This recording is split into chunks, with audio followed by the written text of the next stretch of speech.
चपातीवर अंडी टाकून ही अप्रतिम अशी रेसिपी तुम्ही कधी बनवली आहे का? नसेलच बनवली चला काय करायचं ते सांगते, पण त्या अगोदर लगेचच घरगुती भोजनला फॉलो करा आणि आताच हा व्हिडिओ सेव्ह करून ठेवा.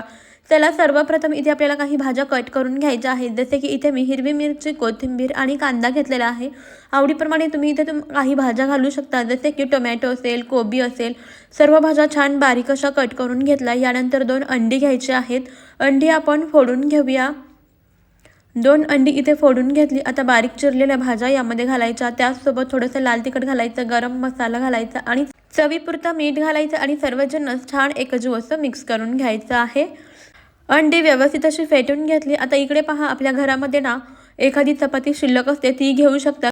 नाहीतर मग कधी कधी आपल्याकडे थोडीशी कणिक शिल्लक राहतेच, मग त्यापासून तुम्ही ही प्लेन अशी चपाती लाटून घेऊ शकता. दोन्हीपैकी कोणताही ऑप्शन तुम्ही वापरू शकता. पहा इथे आपण छान मोठ्या आकाराची पातळसर अशी एकसारखी चपाती लाटून घेतलेली आहे. आता लगेचच ना गॅसवरती पॅन गरम करायला ठेवायचा आहे. पॅन गरम झाला की त्याला तेल किंवा तूप लावून घ्यायचं. लाटून घेतलेली चपाती त्यावरती घालायची. याची एक बाजू आहे ना ती व्यवस्थित अशी भाजून घ्यायची आहे. एक बाजू व्यवस्थित अशी भाजून घेतली. आता त्यावरती ना आपल्याला फेटून घेतलेली जी अंडी होती ती घालायची आहेत. संपूर्ण चपातीवरती आपल्याला हे अंड्याचं मिश्रण घालायचं आहे आणि आता लगेचच याला पसरवून घ्यायचं आहे. संपूर्ण चपातीला हे मिश्रण व्यवस्थित असं लागलं पाहिजे. इथे आपल्याला गॅस आहे ना अगदी बारीक ठेवायचा आहे किंवा मध्यम ठेवला तरी पण चालेल.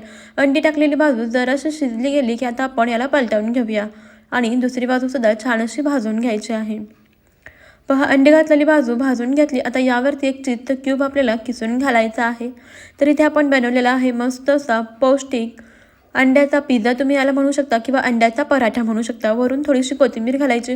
पहा चीज अगदी मस्त मेल्ट झालेला आहे आणि छान मध्यम गॅसवरती किंवा बारीक गॅसवरती आपण याला खरपूस असं भाजून घेतलेलं आहे.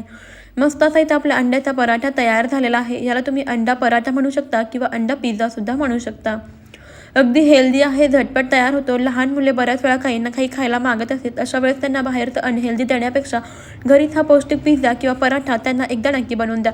पहा ते तुम्हाला पुन्हा पुन्हा बनवायला लावतील. इतकी पौष्टिक अशी ही रेसिपी आहे आणि चविष्टसुद्धा आहे. कशी वाटली ते मला कमेंटमध्ये नक्की कळवा. चला मग बाय बाय.